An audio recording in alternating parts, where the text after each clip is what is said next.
Anyone has any doubts in constructor inheritance or method overriding or the usage of final classes? We'll just take a couple of minutes if anyone has any doubts, or we'll get started with today's topic.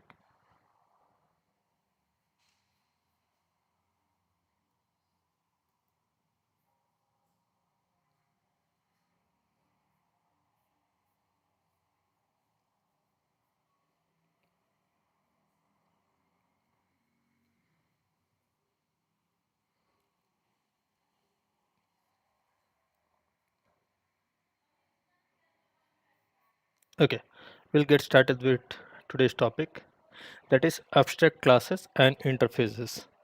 So, as of now, we have seen several object oriented principles, and we had seen object oriented principles like encapsulation, and then we saw object oriented principle such as polymorphism using the compile time polymorphism and the runtime polymorphism, and we'll further go ahead and see abstraction as well. So abstraction is another uh, object oriented principle which is basically like hiding the implementation details. For example, you know how to drive a car, but you don't know the dynamics of how basically a car engine works, or like the internal mechanism in which the car has been like designed. So that is known by the designer. So you basically know how to drive a car. What that means is you're not concerned with how the engine or the fluid, how the combustion is basically happening in a car, but you are more concerned about how how the driving works, how the accelerator works, how the brake works, how the clutch works. So basically that is the thing, means whatever the complexities or the implementation details or the complexities which are there in the designing of a system, that if you can hide that and just give the functionality to the user, so that is basically like abstraction. So it's the process of basically hiding down the implementation details and showing only the functionality to the user. So that indicates that only the important things to the user are known and the internal details are not known. So basically we don't want the user to get concerned with the implementation details, and so only the relevant details or the functionalities to the user. So that is basically abstraction. So using a car was one of the examples. Similarly, there can be like uh, lots of different examples as well, such as like while sending SMS you just type the text and send the message. Here you do not basically care how the internal processing of the message delivery, so how that message got delivered, which all networks are basically involved, how the message is getting delivered from a network to some uh, user. So that is not your concern. Your concern is basically you send a message using an SMS and it gets delivered to your friend. So that is the main concern. So this entire phenomena is basically called abstraction. And this there will be certain use cases where you will basically have to use these oriented principles. So while developing any project, so there will be scenarios where you will try to implement a functionality in different ways, and you would like to uh, keep certain implementation details hidden from the user. So those things can be basically achieved using abstract classes, and abstract methods. So basically what an abstract class is basically in Java, if a class has some abstract methods or can have some abstract methods, so we can call that class as an abstract class. So let's say we mark a class as abstract. That means that particular class can have some abstract methods and some concrete methods. So there are two terminologies here: abstract methods and concrete methods. So concrete methods are the methods which I had been creating as of now. So you saw certain things like whenever we created any method and provided the definition, provided the implementation of that method. So that method is basically called a concrete method. That is, the implementation of that method has been done in the class. But when I talk about any abstract method, so that means that we do not provide the implementation of that method in the class. We just provide the method signature or the prototype, you can say. It's just like providing the uh, uh, method signature. Like you have your return type, method name, the parameters followed by semicolon. I will show you that in a demo how we basically write down that. But the entire use case is basically hiding the complexities of designing a system from the user and just letting the user know the functionality. So this is basically achieved by abstraction, and in Java we basically use abstract class and abstract methods to achieve this. So let's say abstract methods do not have an implementation. It only has method signature. So this is one of the rules of abstract method. Another rule is if a class is using an abstract method, they must be declared abstract. So suppose in a class you have one of the abstract methods. So it is mandatory to mark that class as abstract. But suppose you have any class marked as abstract, you can have some abstract methods or you cannot have some abstract methods. That is up to you. But generally, on the design principle, the expectation is when you have some classes abstract, that is basically meant for having any abstract method in that particular class. And that abstract class can have some concrete methods as well. That means that an abstract class can be like it has some methods which has implementation details and some methods which are basically abstract. It can also have all the methods as abstract. So that is the that is how an abstract class will be designed. And any class which basically extends from the abstract class, suppose there is some child class which is extending from the abstract class or inheriting from the abstract class, then that class must implement all the abstract methods. Suppose an abstract class has some abstract method whose implementation details were not provided, then there is some child class which inherits or extends that parent class. So that class has to implement that method, provide the implementation of that abstract method. Or even if that class does not provide the implementation detail, then we will have to mark that child class as well as abstract.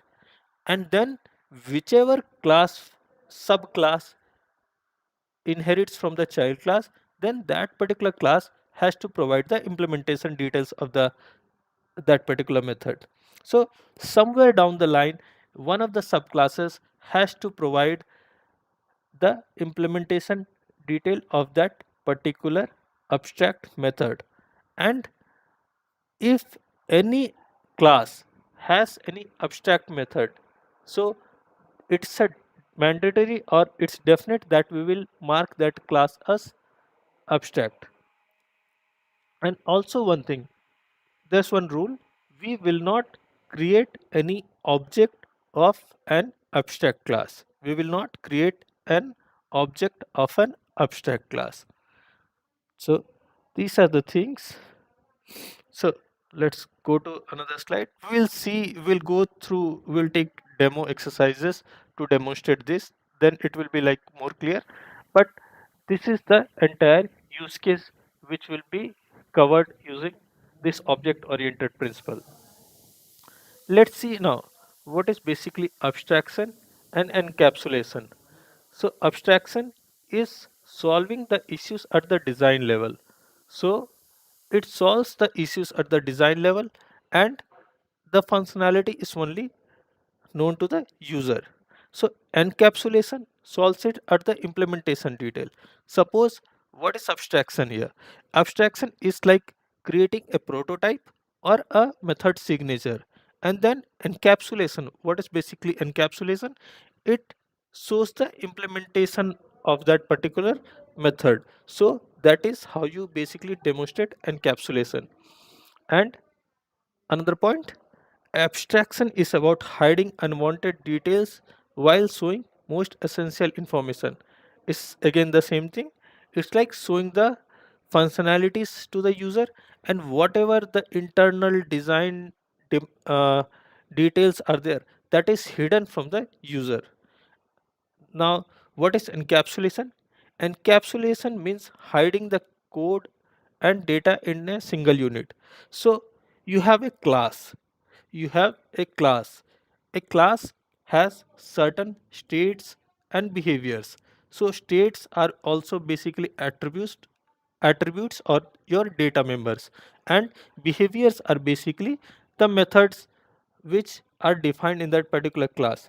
And the entire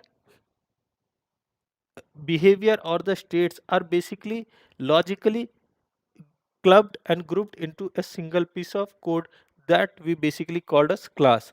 So we can say that the code is in a single unit. The behavior and state has been binded into a single unit, and we further bind these classes into some package. So this is kind of like binding the code into a single unit. So this is basically called abstract encapsulation. Another point is abstraction allows focusing on what the information object must contain. So encapsulation means hiding the internal details or mechanics of how an object does something for security reasons. So abstraction basically allows focusing on what the information object must contain, which the user must know. So that is the main focus of abstraction.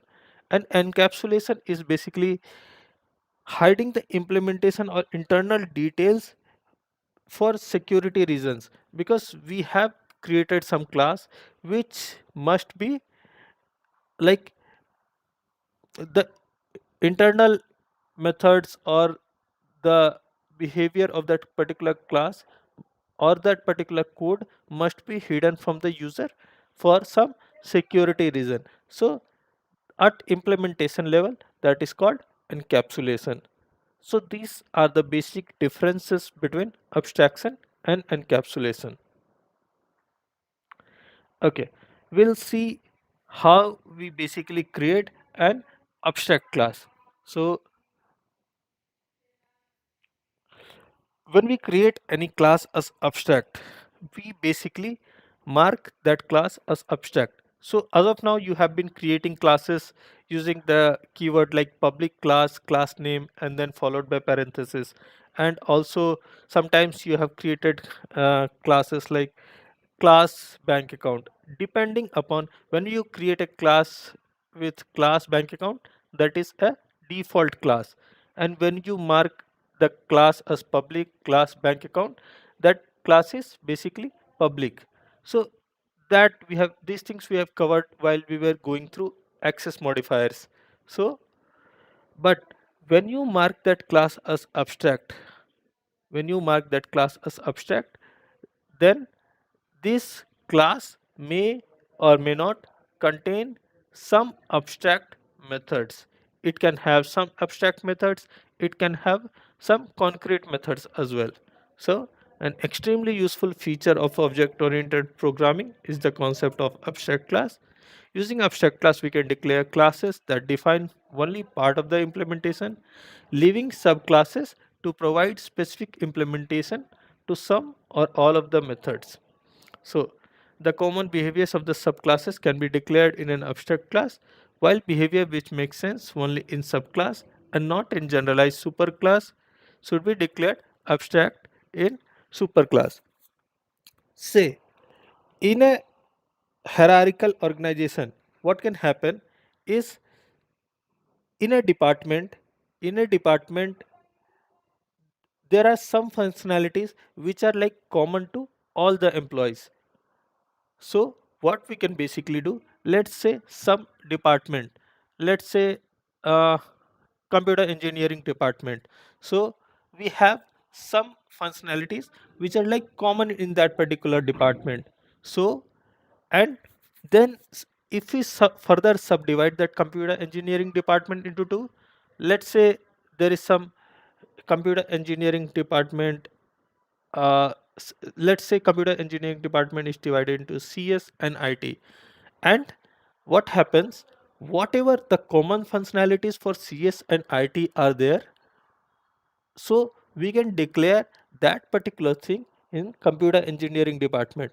And there might be some functionalities, similar functionalities in CS and IT, but they are like implemented in a different way. Like those functionalities might be a bit different. So those functionalities will be implemented in the subclasses. We'll see how we basically achieve that.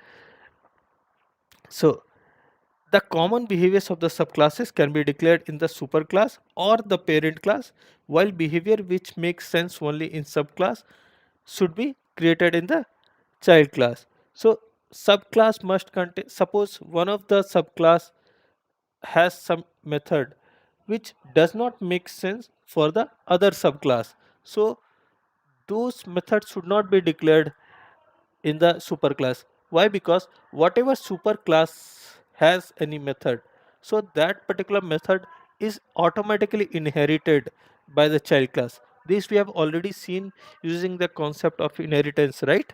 So whatever attributes or behaviors or whatever variables or methods the parent class has, the child class automatically inherits those methods or variables. So we have seen this while we were using inheritance.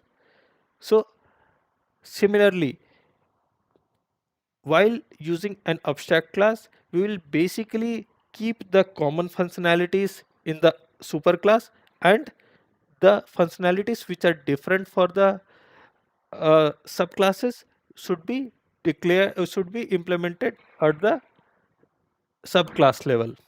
So what if superclass does not have stand and valid reason to get instantiated? So you can mark a class as abstract. So there might be certain scenarios where you do not want to basically create an object of the class. So in such case, you can mark that particular class as abstract. So when you mark a class as abstract, that means that we cannot create the object of that particular class. So this way you can create a class that cannot have objects but serves as a basis for extension by other subclasses. So we'll see this with a example now. Let's go to our editor. We'll create some, I'll create a new package.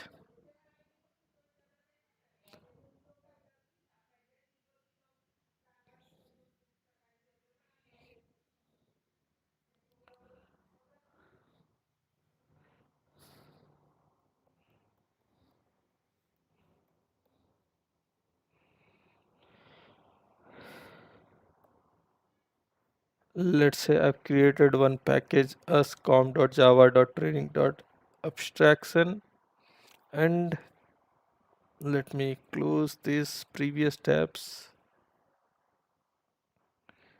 And let's say I create a bank account class. Now what happens, there can be different type of bank accounts, right? We can have a savings bank, we can have a loan account bank, we can have a current bank account. So there can be like different types of bank accounts: savings bank account, bank account, and then current bank account.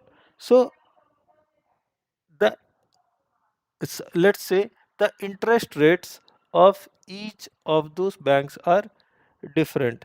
The interest rates of each of those banks are different. So we cannot create that compute interest method in that particular super class, right? So suppose, let's say, let me create that bank account class and then I'll show you bank account.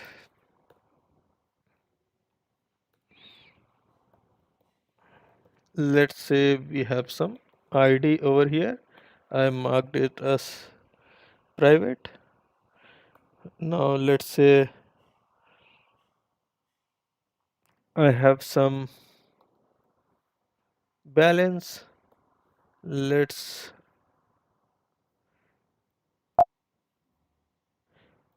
mark this.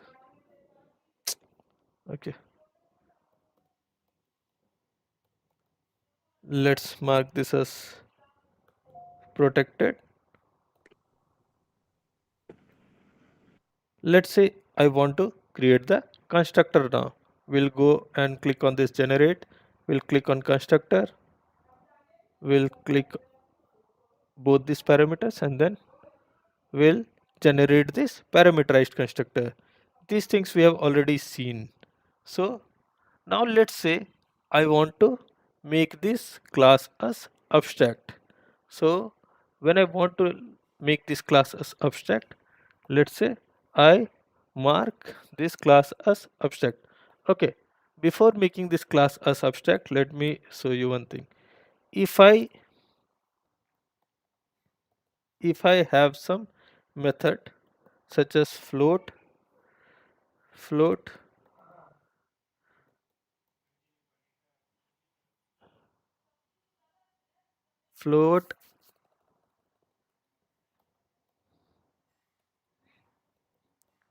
compute interest rate. So we have some logic in this particular method to calculate the interest rate. Return, suppose 0.01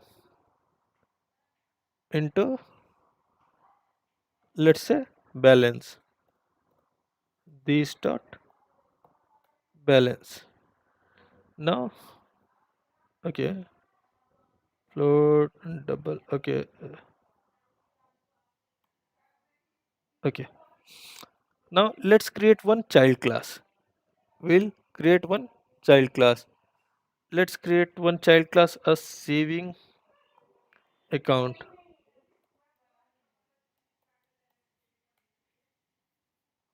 which extends from this bank account class.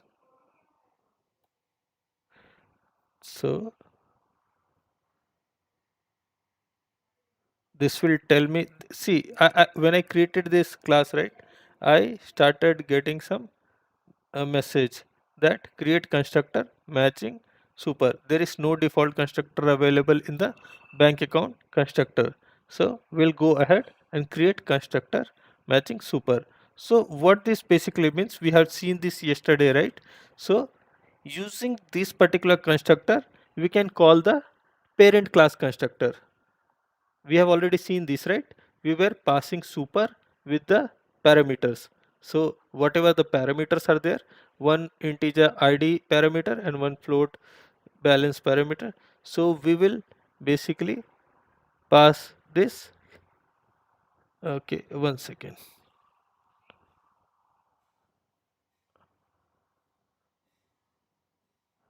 Else current balance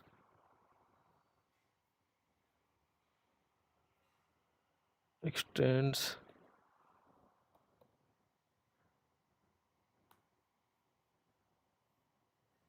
There was some issue. There was a wrong import.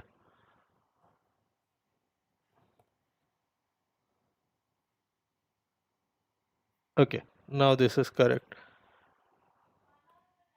So see, This class has a constructor which has id and balance, and then this class has another constructor which takes one id balance, and we can pass these parameters to the parent constructor, parent class constructor, such that it calls this. Everyone is aware of this, right? We had seen this uh, example yesterday, where we can basically use super to call the parent class constructor. So let's say we have some, we have a method now, and that method is basically again float compute interest. So we'll create this same method again here, and we have again some logic, return balance into, let's say, 10 dot 0 f into balance.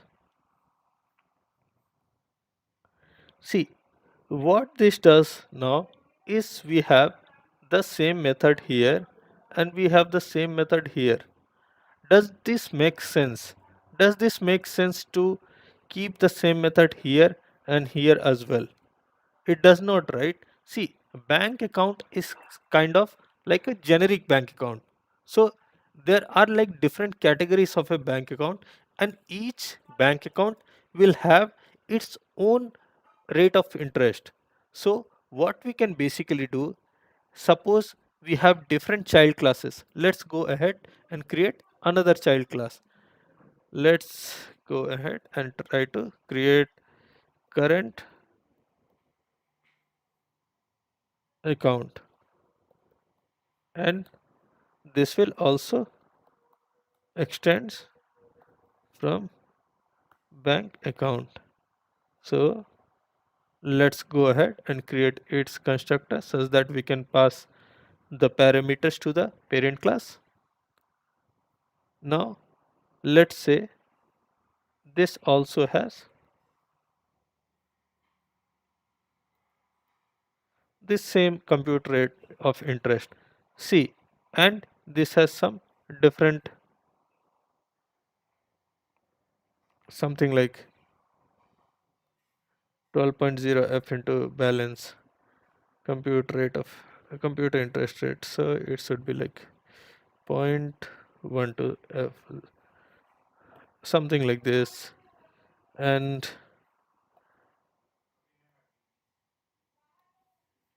the compute rate of interest is computed something like this. So what happens, see, these are the child classes of the bank account class, and these have their own implementation of the interest rate computation.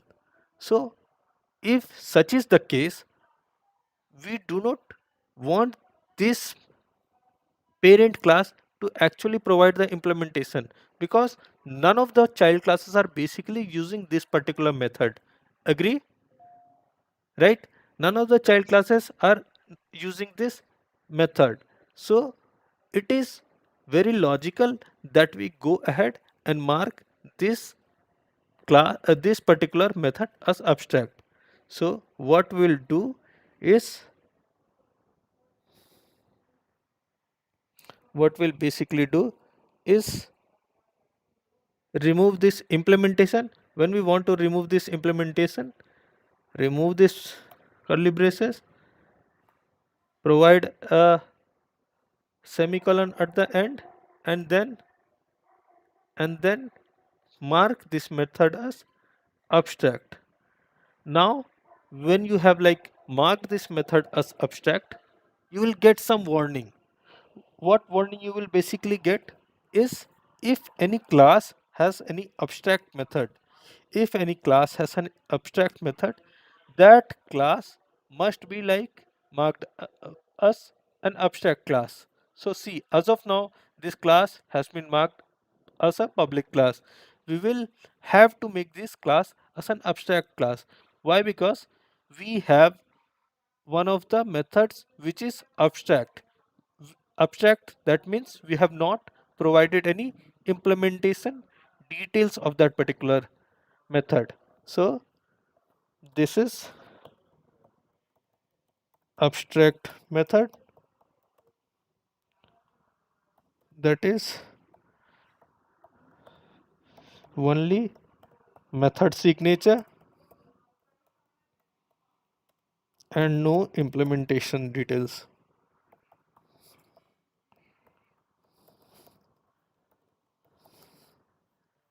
And class is abstract since we have an abstract method defined. And now in savings bank account and current bank account, we basically have methods which will have the implementation of this compute rate interest, and it will means there is some calculations. Basically you take this balance, and using this balance you will be multiplying with some number, and okay, I multiplied it two times. Let's go ahead and remove this. I've done it here as well. So let's say we have computed the interest rate, and we are using this return keyword to return the value. So whatever is the value, we are basically returning. So this method returns us some float value. So now let's go ahead and see how we can basically create a object of the child class. So let's go ahead and create a test class.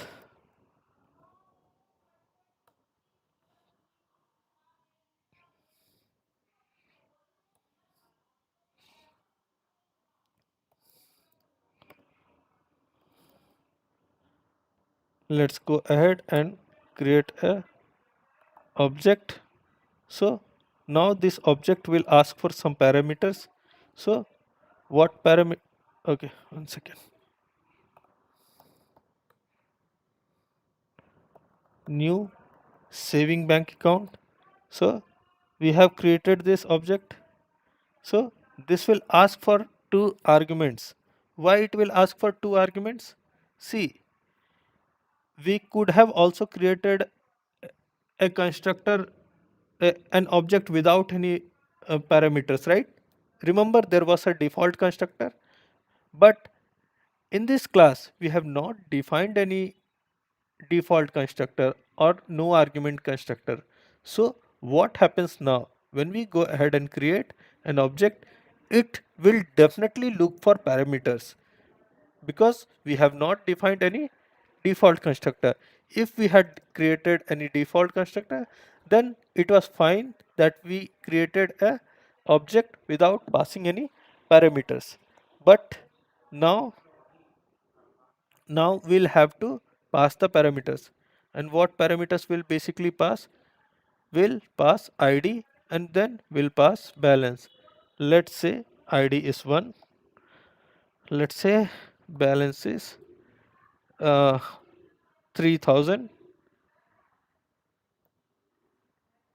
And what we can basically do, see, we cannot create the object of the abstract class. Is an bank account is an abstract class now. But what we can do now, we can create a reference. We can create a reference of the bank account class. Reference of abstract class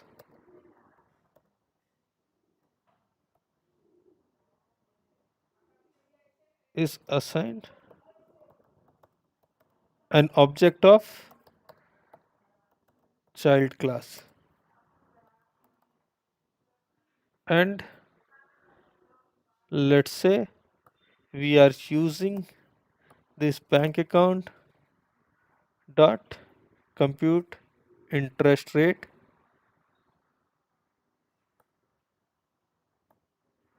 and we are trying to print this.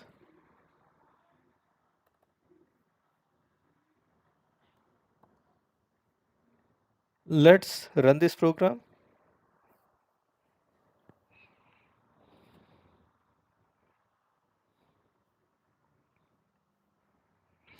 So based on the calculation, there is means we got this result. Actually, the rate of interest won't be something like this. Let's modify this something like this.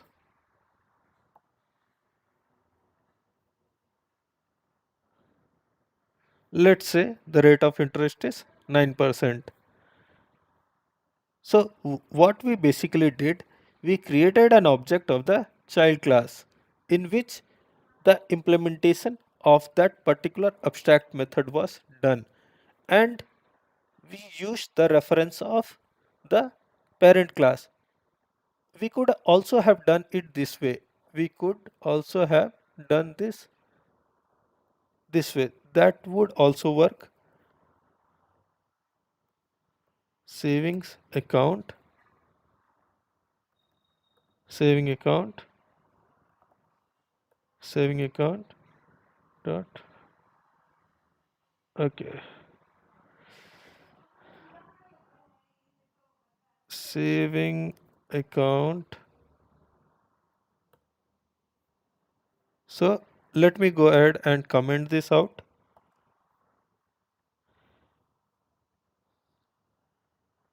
See, now when I run this, right, if I run this, this also gives me proper result, and it gives me the same result, interest rate, right?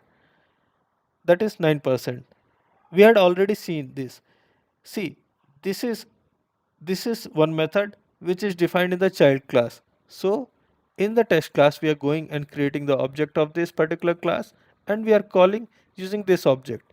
This is one way, but you can also use the parent class reference even if the abstract class object cannot be created. What you mean by basically object? But object is only this part, new savings account and the parameters. This is the object part. This is basically the object part. So this gives you the object, and this is basically the object reference. So object reference can be of the abstract class, but the object cannot be created for the abstract class. So this is one way. So if we try to like create an object of the bank account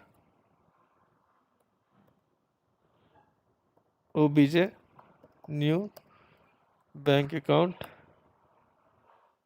see, we'll start getting error, and it will try to ask us to provide the implementation details. We'll start getting error. It will ask to provide the implementation details. Why? Because the bank account class is an abstract class. It has one method whose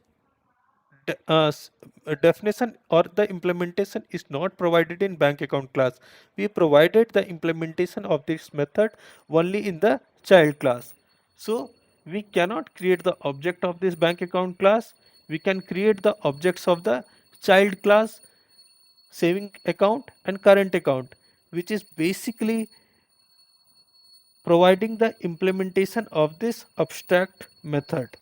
So we can create the object and also use the object reference of the child class, and also we can use the object reference of the parent class. So similarly, we can also go ahead and create a current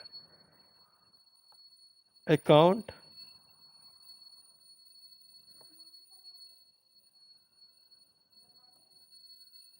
current account, current account dot compute rate of interest. Let's say the id is 2 and let's say the balance is 4000 f. So this time we are basically creating the object of the current account and we are using the reference of the abstract class. Let's go ahead and run this.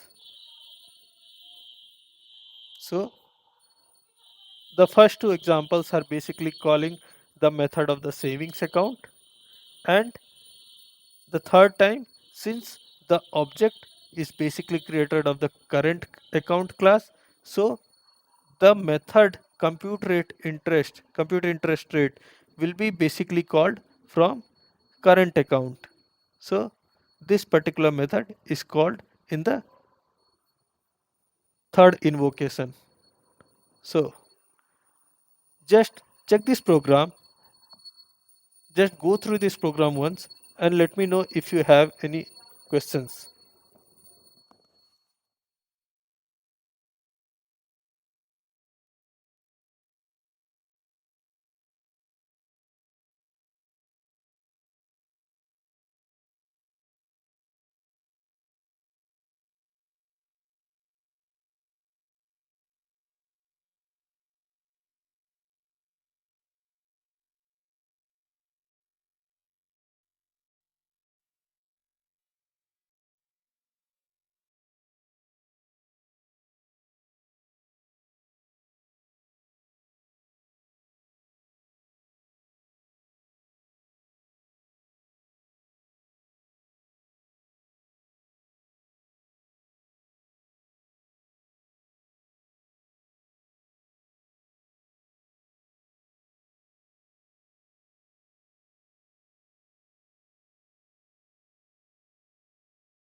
Hope this is clear for everyone, this particular example of abstract class. So let's go to the slide once. So we have seen this example. We have demonstrated this example using the editor.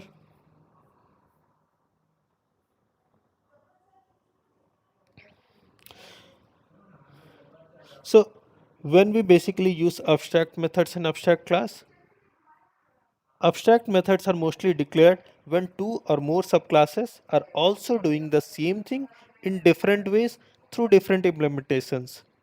It also extends the same abstract class and offers different implementation of the abstract methods. So the subclasses are basically providing the implementation of the abstract method which is defined in the superclass in a different manner. So we basically have the implementation of the same method, but the implementation or the logic that is provided in that method is basically a bit different, or it can be totally different as well. So this is the main point of this. So abstract classes help to describe generic type of behaviors and object oriented programming class hierarchy. It also describes subclass to offer implementation details of the abstract class. So this we have seen using the example of the bank account, which was an abstract class, and there were two child classes, that was savings account and current bank account. So this is how we basically achieve object oriented principle of abstraction using abstract methods and abstract class. Now there is another topic. There is another topic which is basically called interface. So in Java, basically we have another concept which is interfaces. So when do we basically use interfaces? So interface is basically used when all the methods are basically abstract. Suppose you have some use case where you basically have all the methods as abstract. Suppose in abstract class we have seen that as we can create some methods which can have some implementation as well. Suppose this class is abstract, right? Let's go ahead and try to create one print method,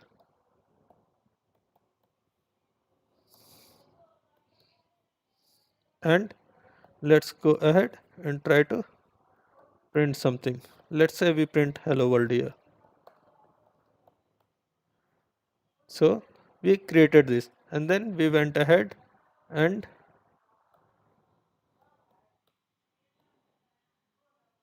current account dot print. Let's execute this program. So we are able to print hello world. See, there's one thing, right? We had bank account class which was marked as abstract.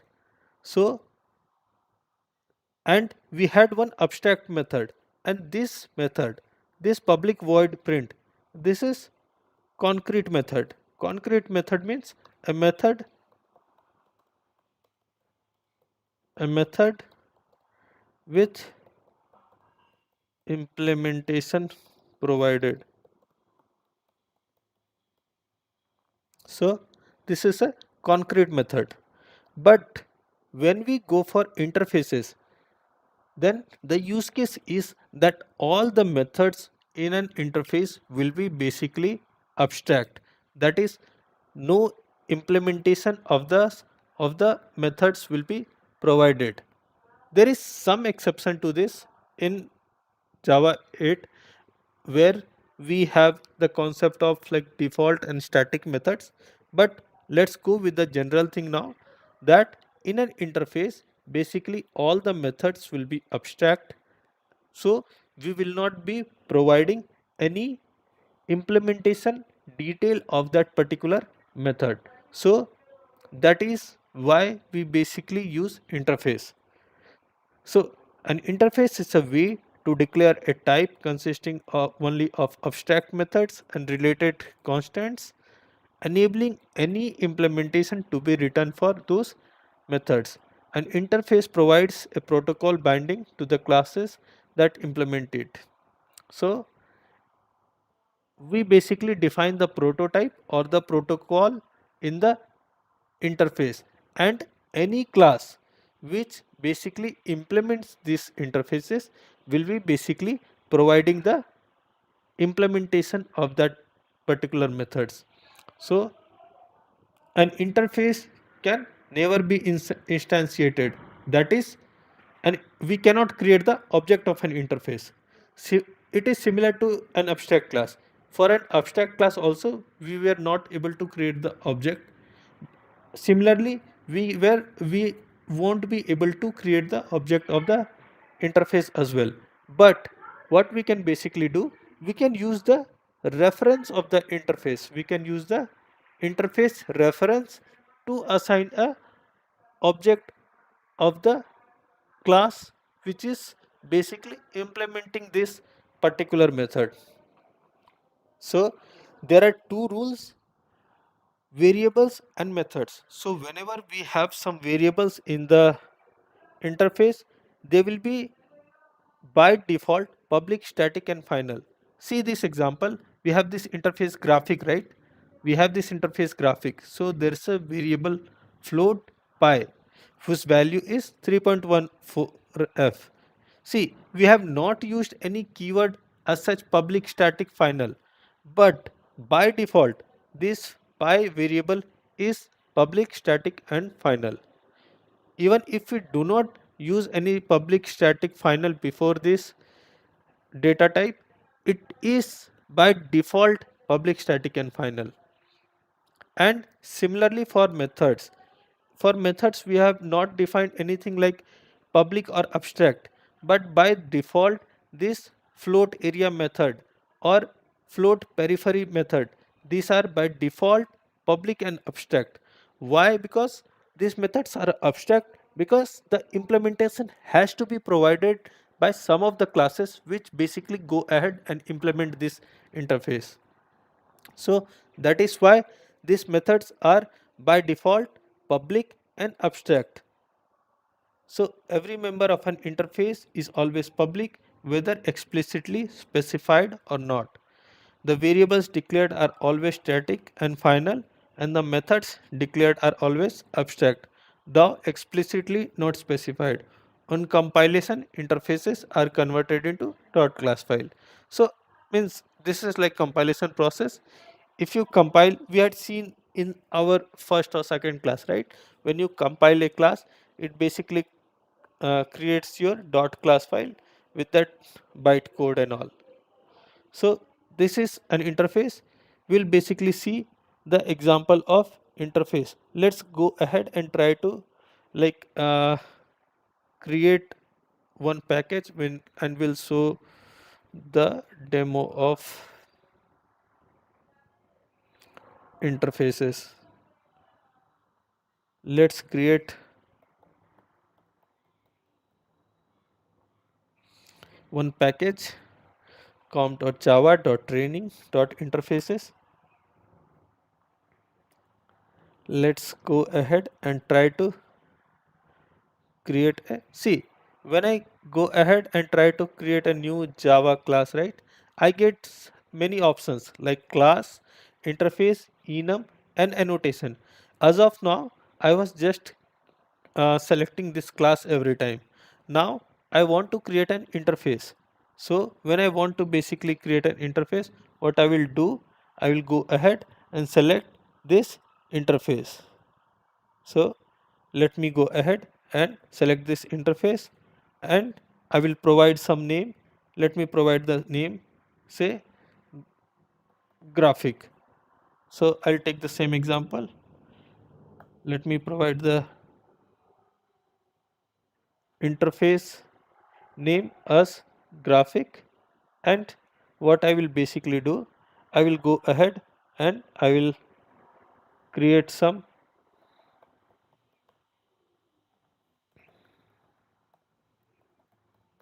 uh, float pi constant is equal to 3.14f.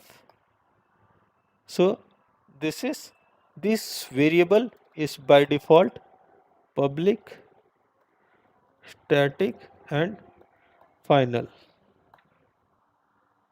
And let me define some abstract methods. So even though I don't mark these methods as abstract, so this will be abstract. See, there was one difference in abstract classes. We have to mark those methods as abstract, right? Remember, we had marked those methods as abstract in the bank account class, that compute interest rate method. We had marked that method as abstract in the abstract class. But here we don't want to explicitly mention it as abstract.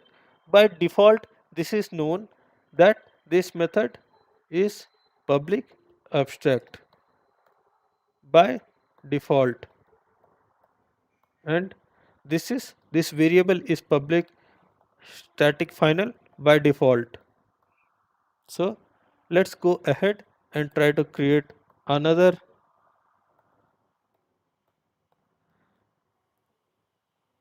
method.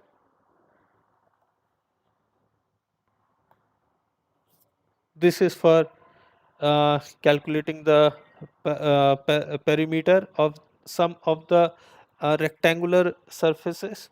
Let's say we have some rectangular surfaces like circle, square, or rectangle, and we'll try to like create use some kind of formula to compute the area or the perimeter of those rectangle or the or some perimeter or area of those graphical figures. So what we'll basically do, we will create some class which provides the implementation of these particular methods. So let's create one class called circle. Let's create one class called circle. So see, when we were using abstract class or parent child relationship, what we were basically using, we were using the keyword extends. Remember, we were using the word extends. So when we when a child class basically inherits something from a parent class or an abstract class, we basically use a keyword extends. So this is like showing parent child relationship between classes. So for that purpose we will use the keyword extends. But this is interface now. This is interface where we have all abstract methods, and when any class wants to basically provide the implementation of these particular methods, we will basically go ahead and use the keyword implements. And what we will basically implement, we will use the name of the interface. So in classes basically we were using the name of the superclass. Remember, here what we'll basically do, here we'll go ahead and use the name of the interface. So see, once we write down this implements graphic, right, you start getting some you start getting some suggestion from the editor that implement methods. So basically your interface had some methods which were not provided the implementation. So now that this particular class implements the interface, this class has to provide the implementation for those methods. So we'll go ahead and click on this implement methods. Okay, let me try to create one of the methods like float area, float area. So this is one thing. Or what you can basically do, there's one simple thing, you can go ahead and try to click on this implement methods. So when you basically go ahead and try to click on this implement methods, this error will go away. This error will go away, and basically this override, you see this thing, right? So whatever method signatures you have provided here, this will be always be provided with this at the rate override. So you will have to now provide some kind of method definition here. You will have to provide the implementation details here in this method. See, these were the two methods, area and periphery. So we had not provided any implementation here, and this particular class circle basically implements this interface. So these two methods have to provide the implementation both this for both the methods which were defined in this graphic interface. Let's say we go ahead and create one constructor. We create one constructor of this circle class, public circle, and let's say what property circle has. Circle has basically a radius, right? So let's say the circle has some kind of radius, and let's say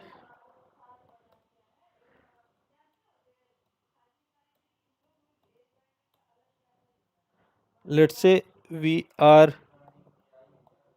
this dot radius equal to radius. We are basically initializing the data member, right?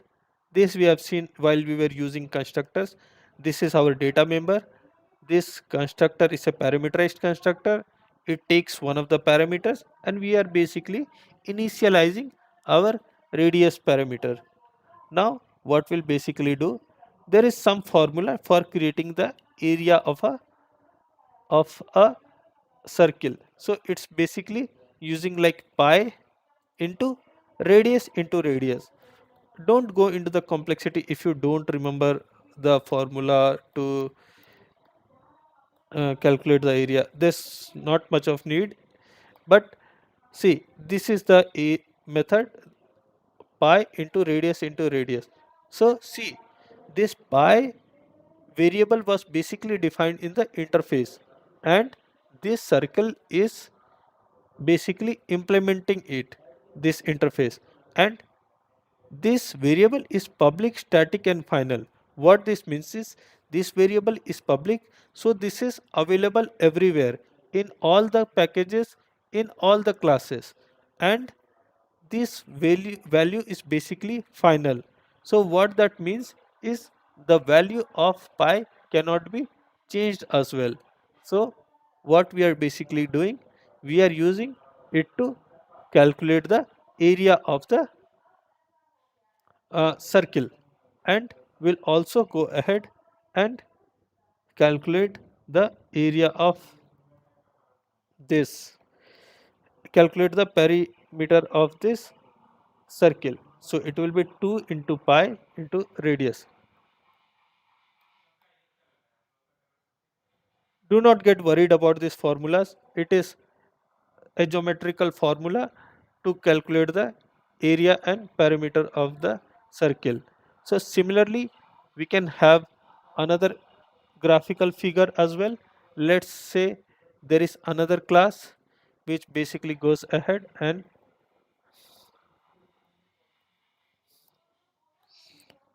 so this also implements graphic. So see, again we get this error. To implement the methods, we'll go ahead and click on this implement methods. So it will create some,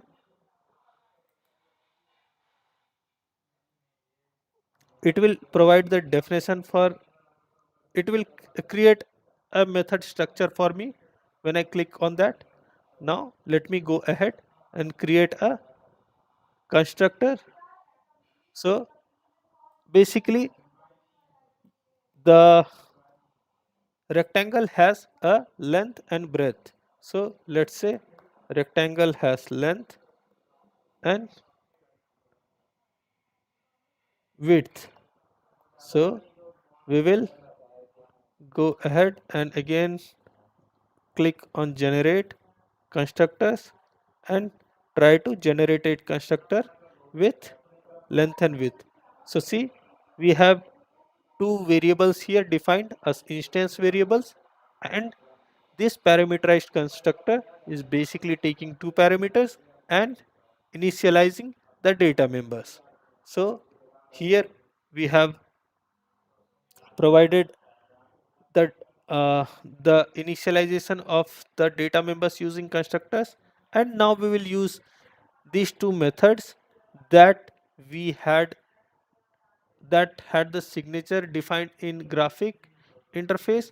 Since we are implementing this graphic interface, we will basically have to provide the implementation of this. And what this means is, what will be the area will be basically this dot length into this dot width. So basically if you multiplied the length and width of a rectangle, you will get the area. And how you basically calculate the perimeter is, you basically use this formula. It is 2 into width plus length.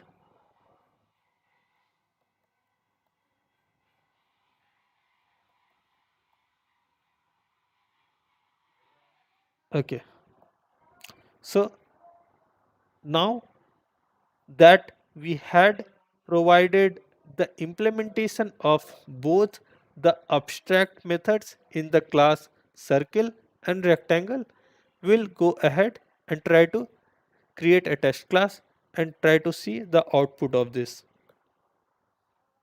So remember one thing, we cannot create the,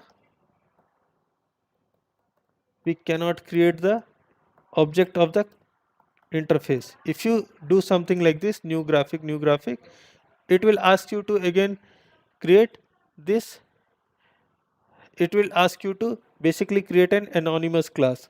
So we cannot create the object of the interface. See, graphic is abstract, cannot be instantiated. So I'll just copy this. So this will throw you an error.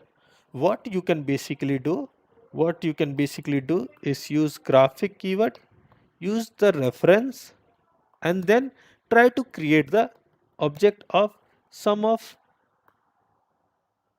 the child classes or of the classes which were basically implementing. So let's say we created an object of the circle.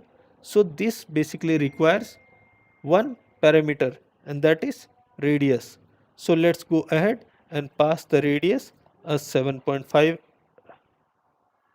Okay, 7.5f, and we are using graph. Okay, one second.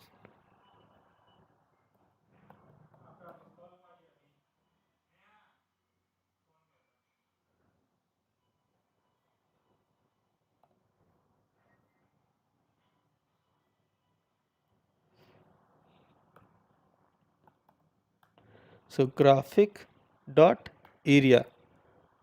So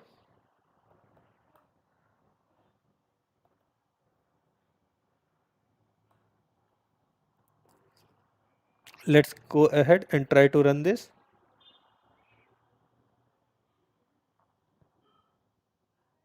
See, we got the area of circle. We can write down some comments over here. Area of circle, graphic dot area. Similarly, let's go ahead and try to create a, also let's go ahead and try to like print out periphery of circumference or perimeter, circumference of circle, circumference of circle,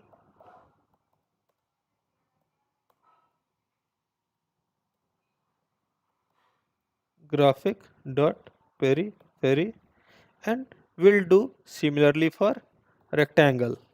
We'll do similarly for rectangle, where we were basically asked to provide length and width of the rectangle.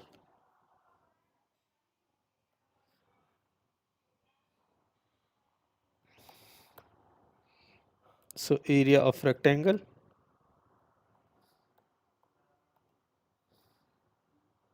would be basically rectangle dot area, and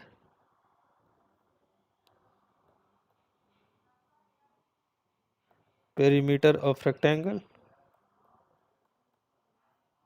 would be rectangle dot periphery. Let me try to run this program. See, area of circle is given, circumference of circle is printed out, area of rectangle is printed, and similarly perimeter of rectangle is printed. See, what we basically did, we cannot create the object of interface. Why? Because interface is abstract, and interface is having like all the methods are subtract, so we cannot create the object of an interface. What we can basically do, we can have an object, we can have interface reference, and the class which is implementing those particular abstract methods, we can create the object of that particular class. So we similarly created the object of circle, and what this basically did, this when we created an object, this called the constructor of circle class, and it initialized this data member. Now our circle class has basically, our data member has the radius, right?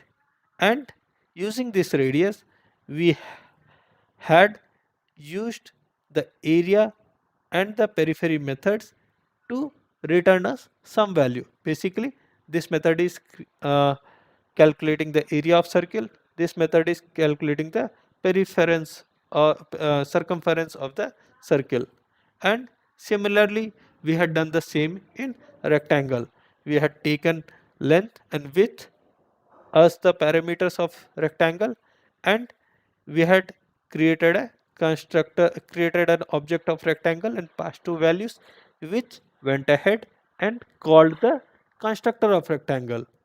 So similarly, we were calling both the methods now rectangle dot area and rectangle dot periphery. So we are able to call all the methods using this. Is it clear to everyone?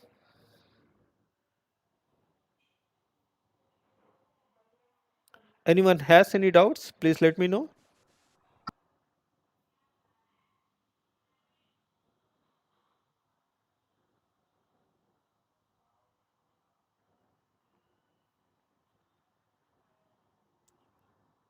Okay. If there are no doubts, we'll move ahead.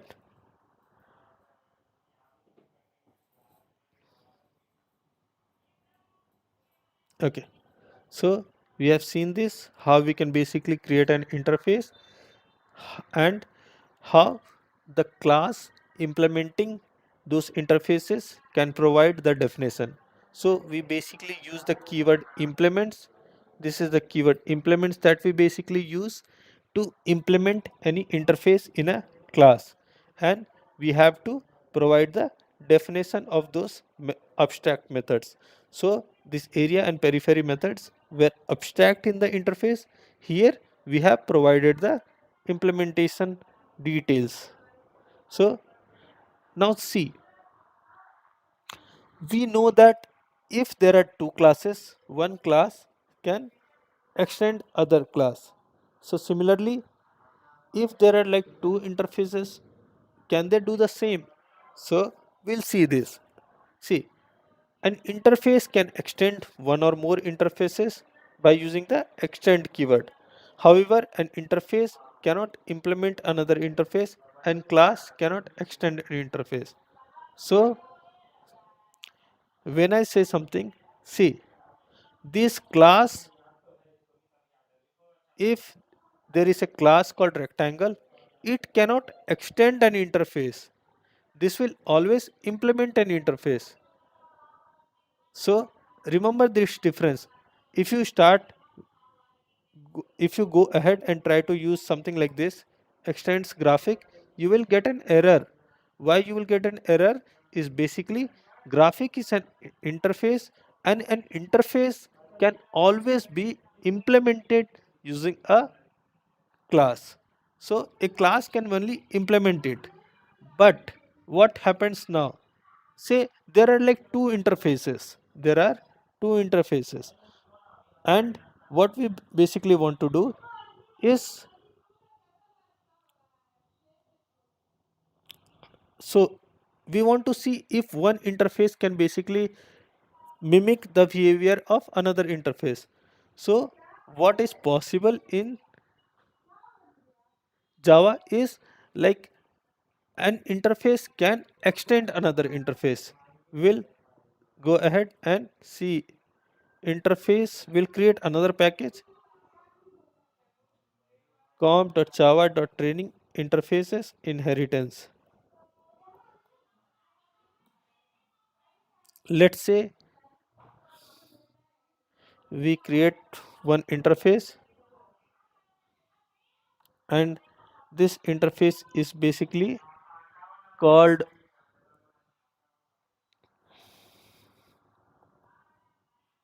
let's say this interface name is basically called um, animal,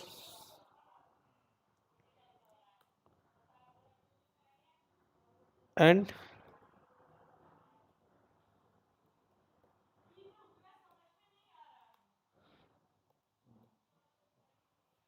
let's say we name something like can run, and we have another method.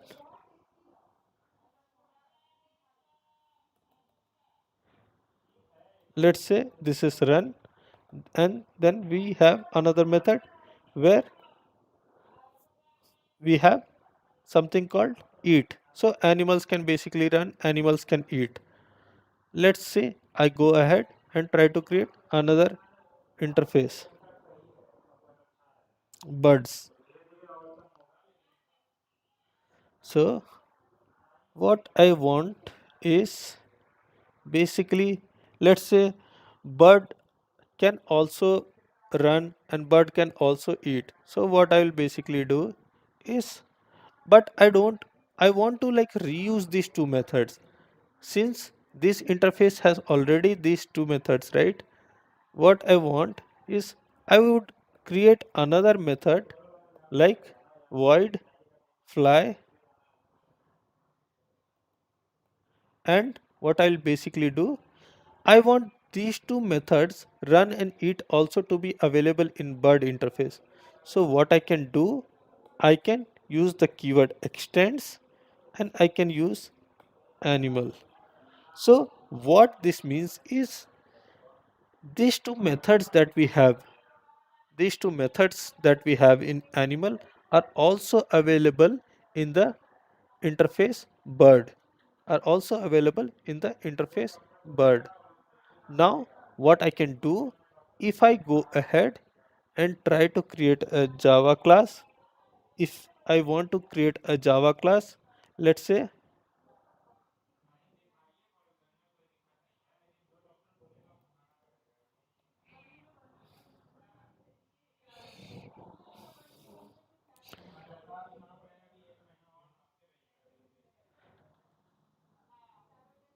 let's say I create some class called birds world, and what this basically does, it implements bird interface, it implements bird interface. So if I go ahead and try to implement these methods, if I go ahead and try to implement these methods, see what it basically did. It created three methods for me. It created three method definitions for me. See, how many methods did we provide here? We provided only one method here. But since this interface is extending animal interface, so this, by the process of inheritance, by the process of inheritance, these two methods are also available to this bird interface. And when I create this birds world, so what so all these three methods are available to me in this class. Why? Because this class implements the bird interface. So I'll just go and print out something. Let's say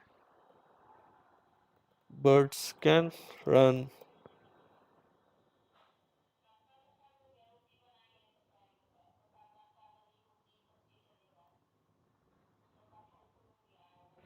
birds can eat, and birds can fly.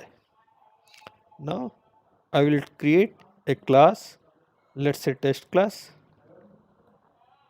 and what I will basically do, I will create the reference of the bird interface,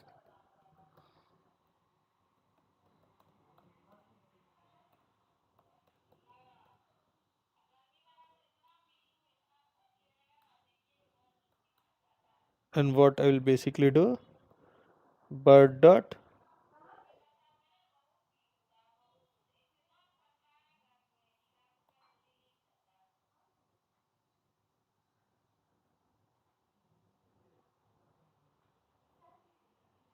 okay,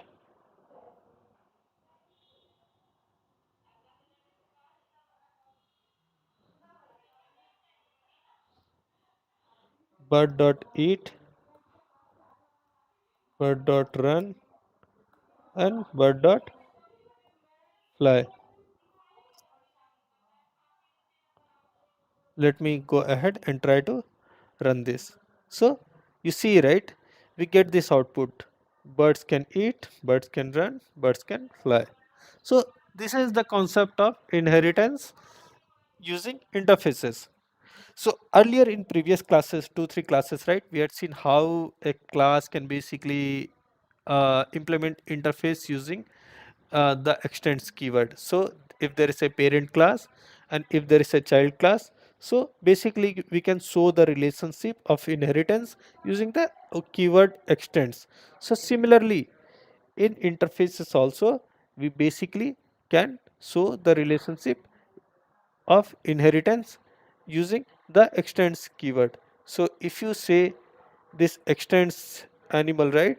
So what happens, this particular interface has all the methods available in the animal interface.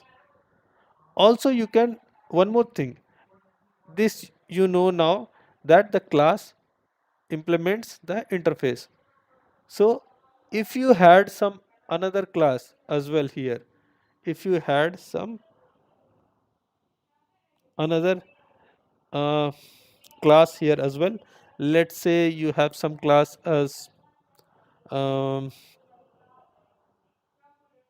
you have birds, then you have animals, let's say you have some predators.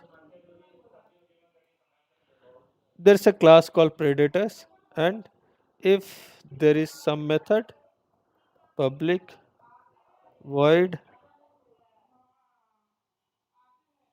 uh,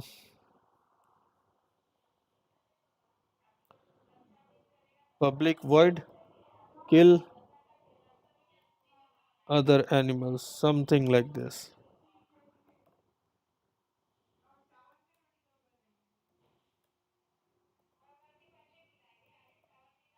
something like this. I've just provided some method definition. So if there is a bird's world, right, and you want to do something like this, it can extend predators and implements bird at the same time. See this thing means it can extend another class and implement another interface as well. Anyone has any issues in this syntax? This predators is a class, this birds world is a class. So earlier we had seen a class can extend another class and a class can implement an interface. Here in this syntax we are basically writing it all this together. So a class is basically extending another class through inheritance as well, and this class is implementing this particular interface as well. So this also can be done. So similarly, if there was like another class as well, right?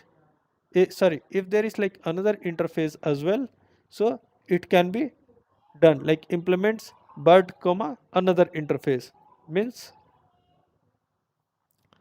if suppose there was like another interface, so it could be done something like abc.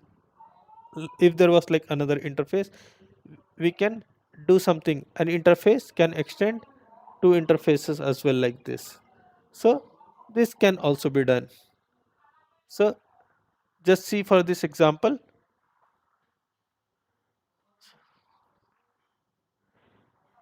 this class is extending another class and implementing another interface. Is it clear for everyone? If you have any questions, you can ask me. So we saw two concepts today, right? One is like abstract class and one is interface. And abstract classes basically had some concrete methods and some abstract methods. And the child class, which was basically extending from that abstract class, had to provide the implementation details. And while using interface, all the methods which were defined in the interface were basically abstract, and whatever class implements those particular interfaces has to provide the implementation of those particular methods. So this was done using interface. And we also saw one thing, like there is the concept of inheritance as well using interfaces. So an interface can basically inherit another interface as well using the keyword extends. So that is also possible.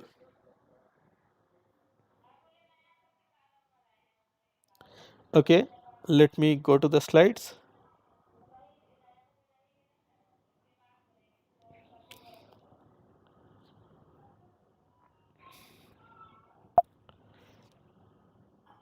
So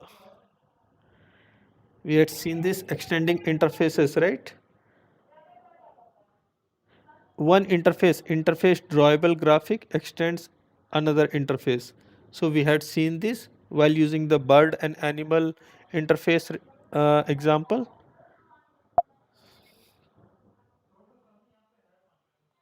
And I'll also show you one example which is like very important and which is also like interview question.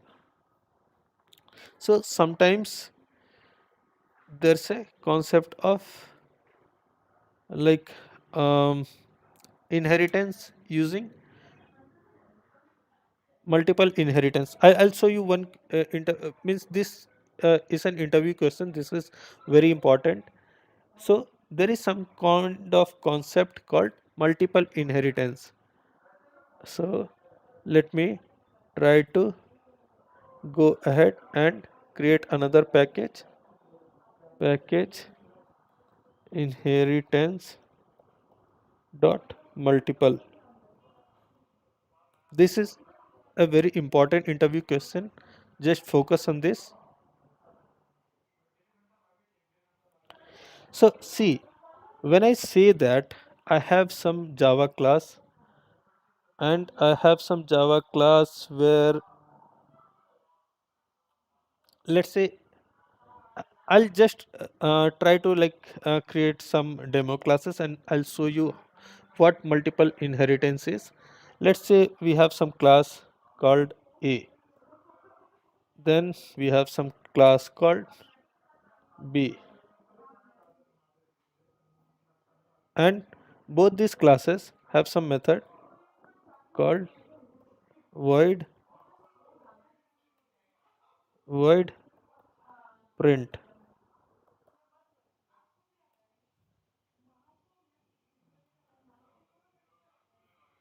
and this also has one method as print. So these are two separate classes which has the same method like void print.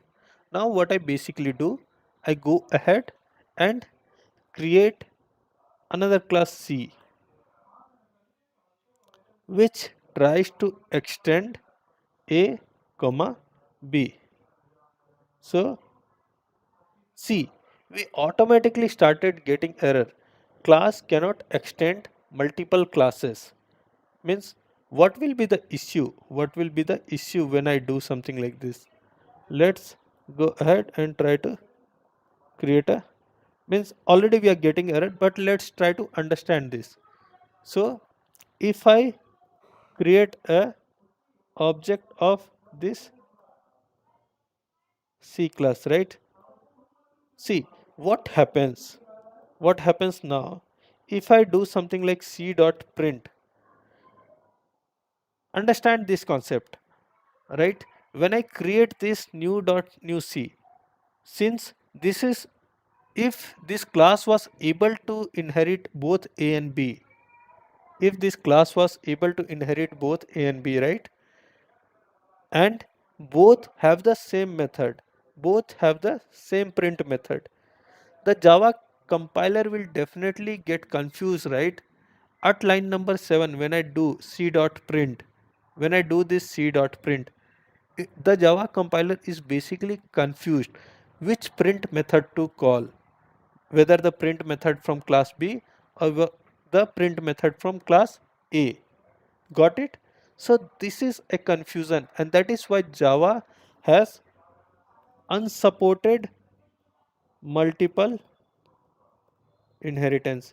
So unsupported multiple inheritance. So you cannot inherit from multiple classes in Java. So unsupported multiple inheritance through class. But there is one way that you can still go ahead and try to achieve this multiple inheritance. So that is using the interfaces. That is using the interfaces. So since this class will give me error, see, unsupported multiple inheritance through class. When you will see this code commented, right, you will recall that there was a reason why Java had not supported multiple inheritance. Why? Because Java compiler might get confused, like I want to call the print method from which class, whether from class A or from class B. So there will always be some kind of confusion over there. So that's why this will give me error. Now let's see how we can achieve this. We can achieve this using a using interfaces. So I'll go ahead and try to create com another package com java training inheritance multiple interfaces. So I will close all this, and what I will do, I'll try to create one interface. I'll just name it as A, and let's create another interface. Let's name that interface as B,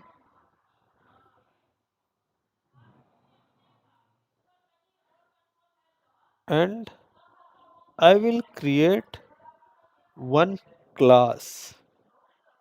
I will create one class C which will try to like implement both this A and B interfaces.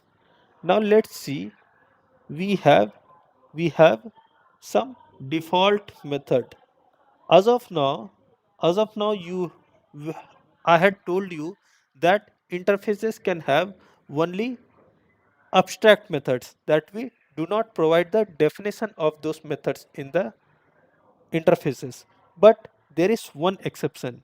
You can create a default method in interfaces, and that method has to have this keyword default. So I'll write down creating default methods.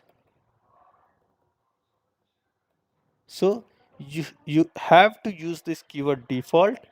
You have to use this, you can use any data type. So let me just try to use void print, and let me try to use just print out something like hello world, and I will create a similar another method,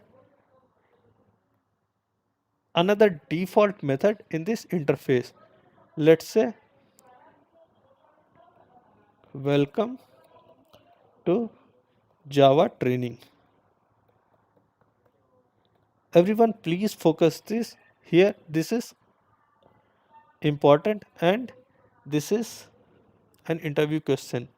So now what I will do, I will I will do something like this, implements a comma b.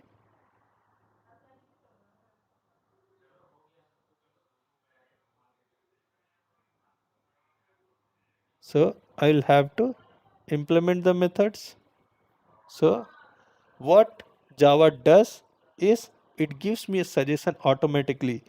You can call the method of this interface. See, you can do something like a.super.print.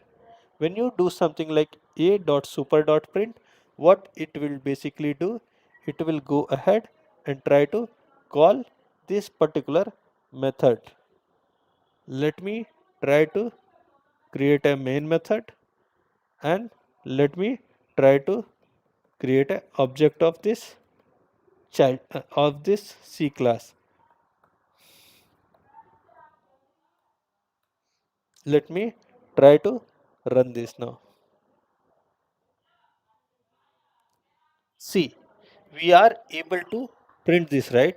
We are able to print hello world. This is achievable using multiple inheritance. Multiple inheritance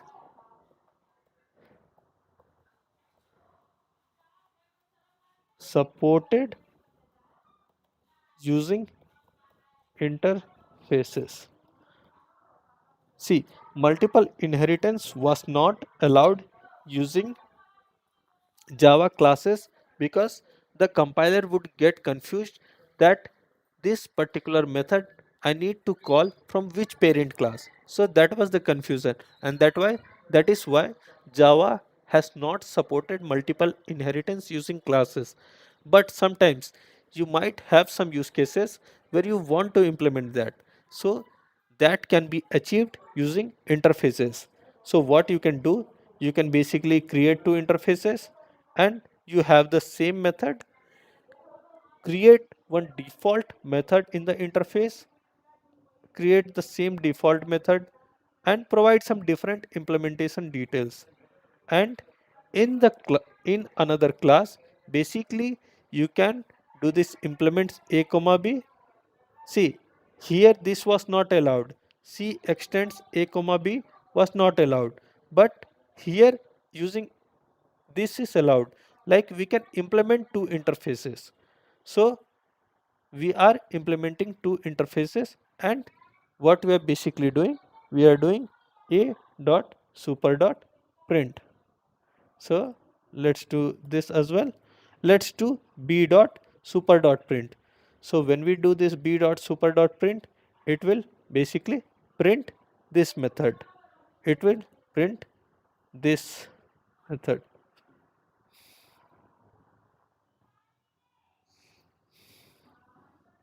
See, we are able to print this. Welcome to Java training and hello world. So this is the concept of multiple inheritance which can be achieved using interface. So this is an important interview question. Go through these ones. If you have any confusion, you can ask me.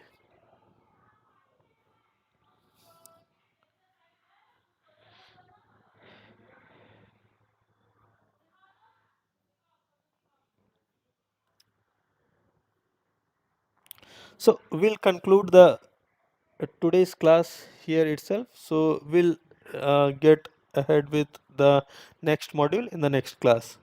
So I'll upload this recording of today's video, and also I'll share the demo exercises by end of day today or by tomorrow.